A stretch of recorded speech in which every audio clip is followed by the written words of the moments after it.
Coucou les vilains, Coucou les vilains. on espère que vous allez bien et aujourd'hui on se retrouve pour notre point lecture numéro 69. Ouh, sacré chiffre. Oups. Sur YouTube, hein, au cas où. Mais... Oh, il faut être drôle un peu. Mais bon, Oh là là. voilà, nous sommes nature. Mais Comme oui, c'est d'habitude, drôle. nous allons vous présenter 4 livres. Et du coup, on va commencer tout de suite. C'est parti.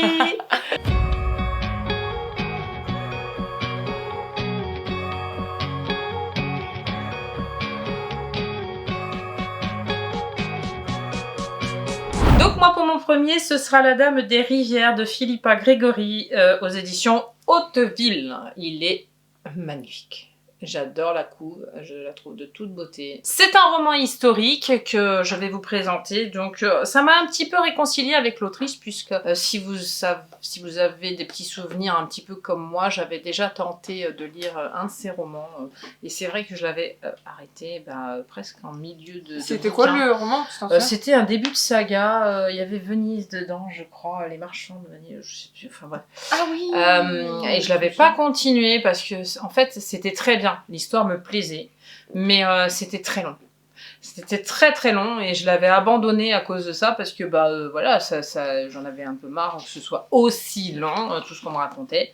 Et voilà, peut-être que j'y reviendrai, hein, vu que voilà, ça m'a un petit peu réconcilié avec la madame. Et donc là, on va suivre Jacquetta de Luxembourg. On est en 1436, donc un petit peu avant, on commence ce roman avec la mort de Jeanne d'Arc. Donc elle rencontre Jeanne d'Arc au tout début du roman. Elle assiste à son exécution, du pourquoi du comment, donc on commence le roman comme ça. Il s'avère qu'on va la marier de très bonne heure à 15 ans à un homme, à un duc de Bedford, si mes souvenirs sont bons. Et avec cet homme, en fait, ça va être un petit peu particulier puisqu'il considère que comme elle descend de la fée Mélusine, elle a un certain pouvoir. Et lui, il se dit dans sa tête, pouvoir, ça veut dire que elle va me dire des choses, elle va me déceler des choses, elle va ressentir des choses qui vont être intéressantes pour mes futures batailles, mes futures décisions.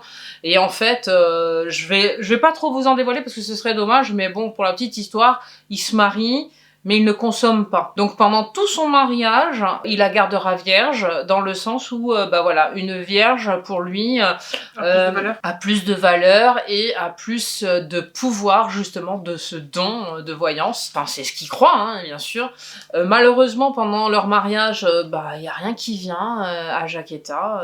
Il y a rien qui lui vient de particulier. Elle ressent des choses, mais c'est pas ce que lui il veut pour répondre à ses questions, en fait. Donc il est un petit peu déçu, elle aussi, mais ils arrivent quand même à faire un mariage pas heureux, mais il la gâte quand même. Il est gentil avec elle, il lui achète un cheval, enfin, il la gâte, hein, il est pas méchant du tout. Oui.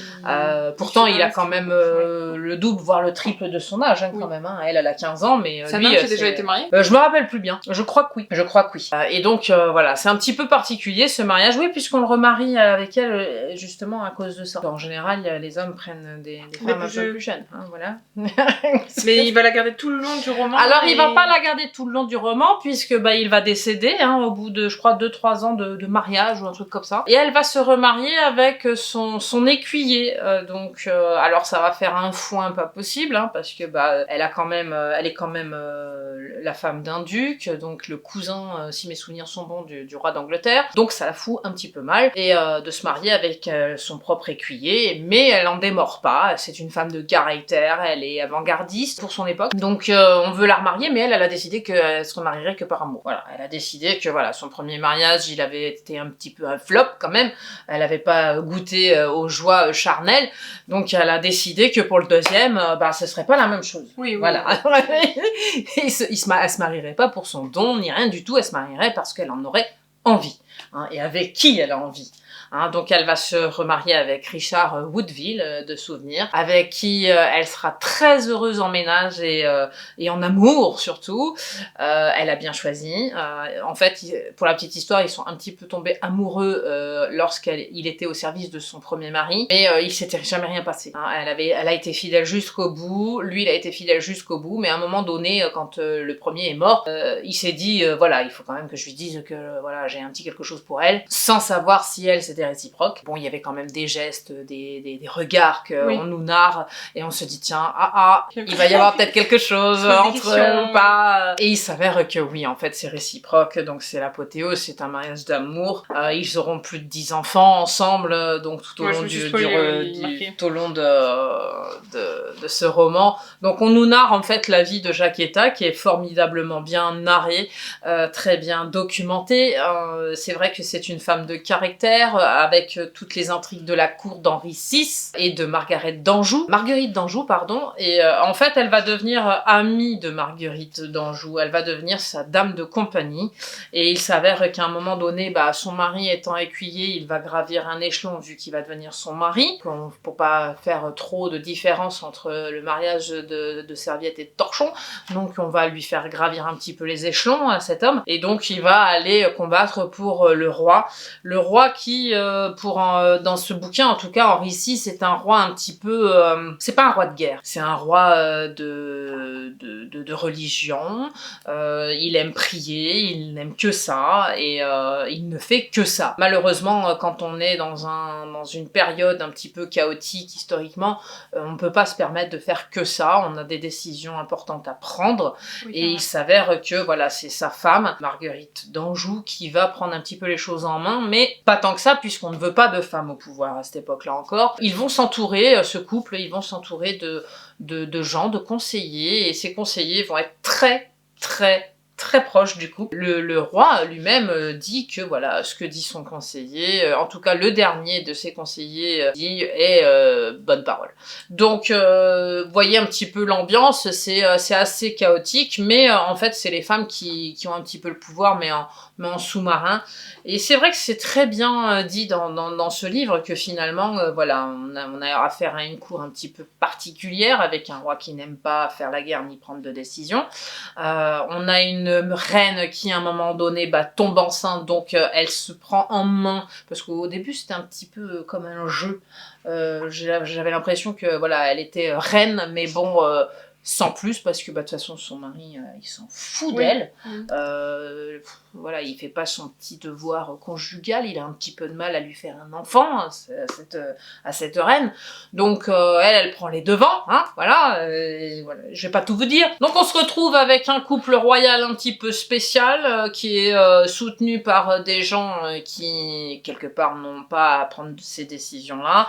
On se retrouve avec Jacquetta, donc son histoire à elle d'un bout à l'autre, qui est très intéressante parce qu'il y a beaucoup de rebondissements, il y a beaucoup d'intrigues, hein. De toute façon à la cour d'un roi, qu'est-ce qu'il n'y a pas, surtout qu'il y a des complots, il y a des mensonges, il y a pas mal de petites choses comme ça qui m'ont bien plu. C'est un roman très dynamique, moi je peux que vous le conseiller, je lui donne 5 parce que c'est très très bien écrit, contrairement à l'autre, comme je vous ai dit en début de vidéo, je ne me suis pas ennuyée, j'avais très envie à chaque fois d'y revenir. Franchement, je vous le conseille. C'est un très beau roman, très intéressant en plus. Moi, cette femme-là, j'ai été un petit peu curieuse après l'avoir lue. J'ai été regarder un petit peu son histoire. Et c'est vrai que c'est très intéressant. C'est une femme dont on parle peu.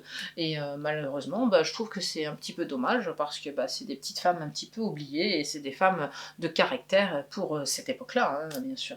Moi, pour le premier de cette vidéo, je veux vous parler d'une lecture qui est très intéressante, notamment pour nos jeunes. C'est Les Petits Orages de Marie Chartres, si je le prononce bien, aux éditions L'École des Loisirs. Rappelez-vous, je l'avais mis dans ma palle il n'y a pas si longtemps que ça, et j'ai eu l'occasion de le découvrir, et je vous le recommande fortement, surtout si vous avez des enfants, parce que c'est une très belle histoire. Donc c'est l'histoire... Et puis ça se lit bien, hein, d'après ce que tu m'as dit, ça se lit... Ça se lit très bien, ça se lit vite. Enfin, en tout cas, moi j'ai lu vite, puisque c'est pas... Il fait que 278 pages, donc il n'y a pas vraiment... Il n'est pas vraiment très très gros. Mais peu importe, nous suivons l'histoire de... Mose, je pense que ça se prononce comme ça, qui en fait a eu un accident de voiture avec sa mère. Sa mère se retrouve en fauteuil roulant et lui malheureusement il garde des séquelles aussi de cet accident puisqu'il a très mal à la jambe. En fait il boite complètement et c'est tout un... Sa vie a complètement changé en fait depuis cet accident et il doit s'adapter à tout son environnement qui a changé et notamment surtout au lycée. Par exemple, parce qu'il a 16 ans, donc il est au lycée. Les moqueries peut-être. Les moqueries, c'est ça, il y a plein de choses qui se passent. L'acceptation déjà il a des séquelles. Il a beaucoup de mal à accepter aussi, c'est un entre-deux, c'est-à-dire qu'il est obligé d'accepter, mais que parfois, bah voilà, ça c'est comme chaque être humain, il a beaucoup de âge mal à difficile, rebondir, et voilà, il est adolescent, donc forcément c'est encore plus dur.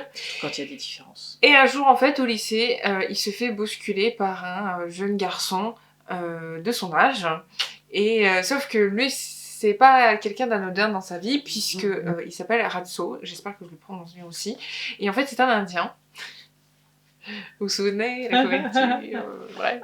On le boule, mais là, il est très beau. Et en fait, il est très important parce que, en fait, au début, il est un peu, comment on peut dire, il est un peu aigri, un peu renfermé sur lui-même, mais on sent quand même qu'il a une certaine gentillesse envers Mose, et Mose va le ressentir, même s'il sait pas trop sur quel pied danser avec lui au début, et en fait, ils vont finir par bien s'entendre, pour certaines raisons, je vais pas vous expliquer tout dans le détail. Tout ce que je peux dire, c'est que cette histoire, elle est très intéressante dans le sens où... Ça a l'air tendre. Oui, très, très, puisque en fait, Ratso va être là pour Mose, et Mose va être là pour Ratso, et en fait, leur vie, qui est quand même compliquée pour les deux. Pour chacun, en tout cas, ils portent voilà. leur propre valise, vu que les Amérindiens sont assez aussi... C'est ça. Mais il faut penser aussi que en fait, Ratso, il est pas là par hasard, il a aussi des valises, et c'est ce que Mose va comprendre au fur et à mesure, et il va comprendre aussi le comportement de Ratso, et c'est comme ça en fait qu'ils vont bien s'entendre, et en fait finalement ils vont finir par se soutenir, et même devenir amis. Et lui justement, un jour, ça m'a fait rire, il faut que je le raconte, mais en fait un jour il doit faire un exposé, Mose, en classe, et il choisit les Lakota. Donc c'est un peuple amérindien, ouais, c'est une tribu. Et en fait il fait son exposé devant la classe et tout, sauf que en fait son exposé il a rien à voir, enfin, c'est pas du tout l'exposé qu'on s'attend à avoir, parfait, genre sur les Amérindiens et tout, non pas du tout. Et en fait Ratso lui dira que lui il fait partie, il a je crois que c'est sa mère qui est une Lakota, et que en fait tout ce qu'il avait dit c'était pas ça qu'il fallait raconter sur eux. Surtout sur l'histoire encore des Amérindiens d'aujourd'hui, avec ce qu'ils vivent aujourd'hui encore, et en fait parce qu'on nous cache beaucoup de choses encore. c'est ça, et c'est aussi ça que Ratso va essayer de lui démontrer, et de lui montrer aussi ce petit côté amérindien qui est très important finalement, et qui peut avoir un impact aussi sur les gens qui ne le sont pas, puisqu'ils ont quand même une vie très atypique, et encore aujourd'hui voilà, ils ne sont pas pareils que nous, et en bien évidemment, et c'est très important cette histoire, elle est très très jolie, je l'ai beaucoup aimée, personnellement je lui mets 5, à mon avis peut-être un peu court, mais j'ai pas envie de vous dévoiler en fait la façon dont c'est fait, parce que allez le lire. C'est tellement doux, mais en même temps, c'est très nature. C'est très naturel. Tout se fait au fur et à mesure de l'histoire. Et je trouve que c'est très bien amené pour nos jeunes, finalement. Oui, la tolérance de l'autre qui est différente. Voilà, c'est très important, puisque finalement, ils sont tous les deux très différents, et qui font pas forcément... ils rentrent pas forcément dans les codes de la société d'aujourd'hui. Et ça c'est plaisant. Et je trouve que, justement, on n'en parle pas forcément assez. Donc voilà, moi je lui mets 5. J'ai beaucoup aimé, et je vous le recommande. Pour mon second et dernier, ce sera un début de saga, donc le tome 1 du Vent de l'espoir de Anna Jacobs. Anna Jacobs, aux éditions de l'Archipel. Nous allons suivre Lisa dans le Lancashire en 1857, cette jeune fille de 17 ans que son père a envie de marier contre son gré. Oui, je suis dans les histoires de femmes en ce moment, hein, vous le voyez dans cette vidéo. En tout cas, la place de la femme. Il s'avère qu'elle travaille chez les Pringles, si mon accent est bien, comme servante, je crois. Oui, elle est servante, enfin elle est domestique, en tout cas pour eux. C'est des gens très gentils avec elle. Elle ramène sa paye à son père, évidemment, puisque c'est la coutume encore à cette époque-là que quand on gagne de l'argent, on le donne à son père. En tout cas pour la famille, hein, puisqu'elle y vit encore. Hein. Elle vient les voir régulièrement. Il lui donne 1 ou 2 jours, même pas une demi-journée, je crois, de repos pour qu'elle puisse aller voir sa famille. Mais c'est des gens très gentils. Hein. Elle n'est pas essoufflée par la besogne. Ils sont très respectueux. Elle fait son job. Eux, ils sont cool. Si ce n'est que, voilà, comme je vous ai dit tout à l'heure, son père veut la marier avec quelqu'un de beaucoup, beaucoup plus âgé qu'elle. Il est veuf. Il a déjà des enfants aussi, etc. Mais elle ne l'entend pas du tout de cette oreille, puisque quand même le père l'a fait revenir chez lui pour pouvoir la marier. Donc la famille Pringle se retrouve sans domestique, en tout cas elle, qu'ils aimaient bien, parce que voilà, ils avaient de bons rapports, hein, comme je vous ai dit.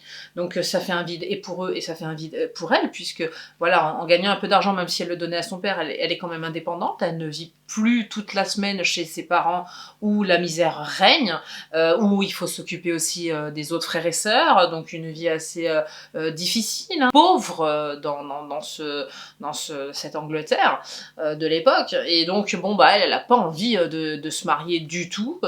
Il va se passer un événement qui va la faire partir. Donc je vais essayer de pas trop vous en dire, mais la seule chose que je peux vous dire, c'est qu'elle se fait violer, et c'est ce qui va la décider, parce qu'il faut quand même que je vous dise un petit peu de quelque chose pour vous attiser vers ce début de saga, parce que bon voilà, si je vous dis voilà elle part pour l'Australie, vous allez dire mais pourquoi, qu'est-ce qui se passe, hein. Elle se fait violer, donc elle décide que ça, là, c'est stop. Son père, elle ne l'écoutera pas, elle ne se mariera pas contre son gré, et encore moins avec ce qui s'est passé. Donc elle va tout faire pour s'enfuir, je ne vous dis pas comment.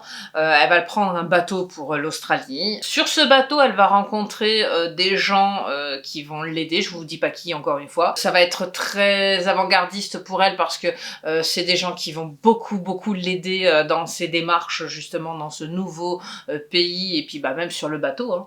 Sur le bateau, il va se passer quelque chose, des événements qui vont faire, parce que bon, les traversées de l'époque, c'est des fois 3 mois, donc on a le temps que la vie s'écoule, que des événements se passent. Ces événements-là vont faire qu'elle va gravir certains échelons dans la société, et il va y avoir un événement aussi pour elle personnellement qui va faire des choses décisives. C'est tellement plein de rebondissements que je peux pas tout vous dire, mais sachez quand même que c'est une lecture entre guillemets addictive, puisque c'est très dynamique. Il arrive toujours quelque chose à Lisa, des fois peut-être trop, on pourrait penser, mais ça reste dynamique, parce que même sur, je vous dis, dès qu'elle part, dès qu'on fait connaissance avec cette jeune femme, on a toujours quelque chose à se mettre, comme dit souvent Vinciane, sa petite expression, quelque chose à se mettre sous la dent.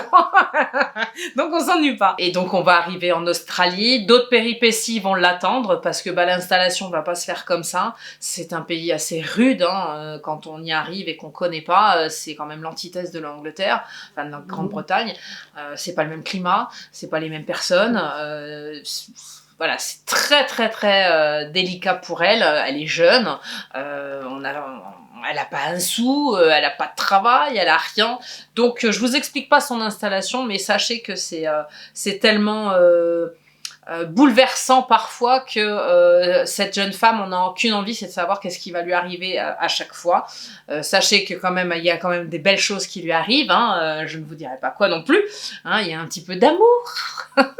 Donc, mais je vous dirai pas si c'est sur le bateau, ou si c'est en Australie même, ou peut-être qu'elle va revenir, je ne vous dirai rien, si ce n'est que je vous parlerai bientôt du tome 2, parce que je l'ai presque fini, donc je vous en parlerai bientôt. Et sachez que voilà, c'est une petite héroïne de cette époque qui me plaît beaucoup. J'ai grandement hâte d'avoir la suite, mais entièrement, et franchement c'est très dynamique, j'ai beaucoup aimé. Voilà, dites-moi si ça vous tente d'aller lire cette jeune femme. En tout cas, moi je me suis bien plu dans ce bouquin-là, et je crois que tu voulais le lire, mais j'ai pas tout dit, donc tu peux y aller les yeux fermés. Oui, merci. Je lui mets 5 d'ailleurs, hein, pour la petite histoire. Donc moi, pour le prochain, je vais vous parler du tome 2 de Chiara, de Hazel Diaz, aux éditions New Rules. Donc dans la page de juin, je vous ai mis le 3e, donc je vais vous raconter la vie de celui-ci. Alors déjà, pour commencer, je dois vous dire quand même que j'ai eu du mal un peu à rentrer dans l'histoire, puisque le premier, ça fait longtemps que je l'ai lu, je crois en fin 2024, donc ça remonte un petit peu. Quelques mois, ouais. Donc ouais, il y a quand même quelques mois qui se sont écoulés, mais ça va, je me souvenais quand même de l'histoire principale, voilà, donc du fait qu'ils avaient été en prison, donc que Chiara avait été envoyée en prison par son père pour une certaine mission, que là-bas elle a rencontré Amir, qu'il s'est passé plein de choses, donc si vous avez pas vu le premier, enfin l'épisode premier, je vous spoil pas plus. Donc dans celui-là, en fait, on se retrouve du coup avec Chiara qui a rejoint, on va dire, choisir le clan un peu des Ben Khalif, donc de Amir, pour justement retrouver, c'est l'histoire d'une puce, en fait, ils veulent retrouver une puce qui va leur servir, parce qu'en fait, cette puce, pour information, c'est quelque chose qui peut permettre à celui qui l'a de devenir beaucoup plus puissant, je vais y arriver, avec beaucoup plus de pouvoir, donc forcément, vous vous en doutez, tous les clans, enfin tous les gangs entre guillemets autour d'eux, voilà, la veulent la récupérer. Donc même en fait la mère de Kiara a été un peu dans ce système-là. Il faut savoir que sa mère n'est plus de ce monde, et en fait c'est très, je vous parle de sa mère parce que c'est quand même très important. Je vous rappelle aussi que son père c'est un monstre. Complètement, surtout avec elle aussi. Et c'est pour ça aussi qu'elle est plus avec, parce que Amir a réussi, entre guillemets, en fait, à la garder avec elle pour éviter justement qu'elle subisse encore les monstruosités de son père. Oui, il la sauve quelque part. Hein, d'une certaine façon. Oui. Et en fait, ça la protège. On comprend bien que quand même Amir, à la fin du premier, on comprend bien que elle a un petit truc pour lui. On sait pas trop, enfin, si on se doute que lui aussi, voilà. Alors, après, ça fait un petit peu héros quand même, parce qu'il la protège. Attends, on va pas mytho. C'est vrai que lui aussi, on sent quand même qu'il a un petit quelque chose pour elle, etc. Mais c'est vrai que leur histoire d'amour est importante puisqu'on parle de eux deux, mais c'est vrai que c'est pas forcément ce pourquoi on a envie aussi de lire ce livre. Oui, il n'y a pas que ça. Parce que je vous rappelle quand même que c'est une dark romance, c'est déconseillé au moins de 16 ans, donc faites quand même attention, au moins de 18 ans, pardon, les dark romances.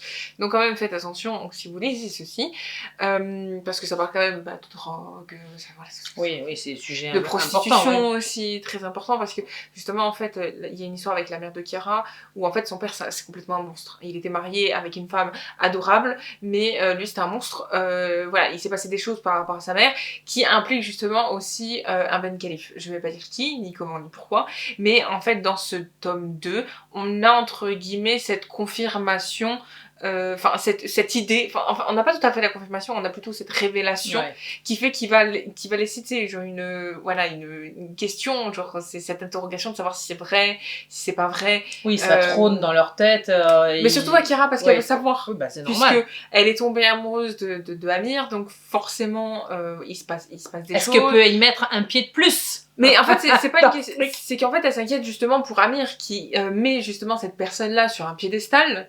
Et qu'en fait, finalement, voilà, c'est pas forcément une personne très, très clean, comme on dit. Donc on a ce côté-là, en fait, très familial, finalement. Mais on a le côté aussi, du coup, où eux, ils recherchent la puce. On apprend beaucoup de choses. Je vais pas vous raconter tout en détail. Mais on a aussi un élément très important, c'est que dans celui-là, justement, on parlait de protection, etc. C'est que Amir, c'est là où en fait on voit que quand même il a quelque chose pour elle, c'est que malgré ce qui se passe et pour pouvoir la protéger pour certaines choses, etc., il va la marier. Avec ou sans son avis, évidemment, parce que c'est Amir, évidemment. Donc malgré son amour, oui, il va quand même loin là. Non mais en fait il l'a mariée dans le sens où d'abord c'est pour la protéger des autres. Ouais. Tu vois, c'est même pas le fait qu'il l'aime. Il doit vraiment beaucoup l'aimer, parce que pour la laisser à quelqu'un d'autre, c'est qu'il l'aime vraiment beaucoup. Et donc en fait, c'est pour... Mais non, il va la marier. Il va la marier avec elle. Avec lui. Ah, il faut se marier ensemble. Oh, d'accord. Et en fait, du coup, elle va devenir Madame Ben Khalif, parce que ça va plaire beaucoup de monde. Et ça va lui attirer encore un peu plus de problèmes, puisque voilà, Amir, il est très haut placé dans ce petit cercle de réseau, etc. Et elle, du coup, elle va prendre une place aussi importante. Mais en même temps, ça plaît pas forcément aux autres, notamment à son père, ça ne lui plaît pas. Ah bah oui. Il ne comprend pas pourquoi elle se marie avec Amir. Enfin, il y a plein de choses comme ça qui se passent. Et c'est ce que j'aime bien dans ce livre, c'est qu'en fait, il y a toujours des rebondissements un peu partout, et qu'en fait, à chaque chapitre, vous êtes sûr d'avoir quelque chose d'autre. Hein. C'est de tout, en fait. Il y a de tout. Il y a de tout, vraiment de tout. Ça fait un peu comme les McCoy, il n'y a pas que de l'amour. Non, exactement. Il n'y a pas que ça. C'est vrai que c'est le sujet principal, techniquement, mais c'est vrai qu'il y a d'autres choses qui se passent à côté. Il y a des trahisons, il y a de tout. Il y a de tout, vraiment de tout. Il y a des meurtres aussi. Le côté très sanguinolent d'Amir, il me régale, il me fait trop rire. Parce que personne s'y attend, en fait, à chaque fois, donc c'est très drôle. Après, son côté un peu protecteur saoule un peu, des fois, je dois l'admettre. Mais parce que lui, c'est trop, forcément. Non, mais lui, c'est très... Non, mais en fait, c'est même pas trop, c'est extrême. C'est vraiment très extrême. C'est too much. Mais on comprend pourquoi. C'est toxique, hein. Non, mais en fait, on comprend pourquoi il est comme ça quand on commence, parce que justement, dans celui-là, en fait, on nous dévoile un peu de son passé, justement. On comprend mieux qui il est et qu'est-ce qu'il a subi, parce que lui non plus, ses parents n'étaient pas tout roses, notamment son père, surtout, il était pire que celui de Kira encore. Il a vraiment été très, très monstrueux avec son fils. Et en fait, on comprend mieux pourquoi il était comme ça, et qu'il est comme ça aussi aujourd'hui. Enfin bref, et on a encore des révélations dans le 3e, puisque j'ai à peu près lu le 3e, donc je sais qu'est-ce que je peux vous dire dessus, et qu'est-ce que je peux pas vous dire. Mais du coup, voilà, grosso modo, c'est ça, et même à un moment donné, dans celui-là, il veut la faire partir. Pour la protéger, parce que en fait, juste avant le mariage, il comprend bien que il peut pas la garder avec elle pour la protéger. Il veut l'envoyer, et en fait, elle va dire non, et du coup, lui, il va trouver une solution, c'est de la marier. Voilà, ouais. C'est radical, mais au moins il était sûr elle est protégée. Et puis c'est lui qui en a la responsabilité. Après. Voilà, et finalement, est-ce qu'ils vont se rendre compte qu'il y a plus qu'une simple histoire de protection, etc., qu'une histoire de la fameuse puce qui cherche un vitam aeternam? Et ben, je vous le dirai pas. Oui, parce que finalement, au début, ils se marient pour la protéger, mais ils vont finir par finalement s'aimer. Mais en fait, il y a déjà beaucoup de choses qui se sont passées avant. On sait que Kira, elle a quand même quelque chose pour lui. Mais voilà, je vais pas vous raconter toute l'histoire. Ça a l'air sympa. C'est plutôt bien. Moi, j'ai beaucoup aimé. Je vous dis, j'aime beaucoup ce côté très dynamique, justement, parce que dans le premier, on est dans une prison. Vraiment, ce thème-là de la prison était très sympathique, mais ça m'a pensé un peu à Prison Break. C'est assez marrant, mais en fait, c'est pas du tout les mêmes histoires, attention, je précise. Mais c'est assez marrant de se plonger dans cet univers-là. Dans le deuxième, on nous met encore un autre contexte, et dans le troisième, on nous met encore autre chose. Tu lui mets combien par rapport au premier? Toujours Je lui mets 5 parce que je me suis régalée quand même. J'ai pas réussi à le lâcher, je dois admettre. Et c'est pour ça que j'aime beaucoup lire aussi le troisième maintenant. Voilà. Cette vidéo est maintenant terminée, on espère qu'elle vous aura plu. C'était nos petits avis de nos différents livres. C'est ça. En tout cas, n'hésitez pas à liker cette vidéo, à commenter, à partager et surtout abonnez-vous à notre chaîne YouTube et activez la cloche. On se retrouve la semaine prochaine pour une prochaine vidéo. On vous fait plein de bisous, portez-vous bien, prenez soin de vous. Bonne lecture. Bye bye.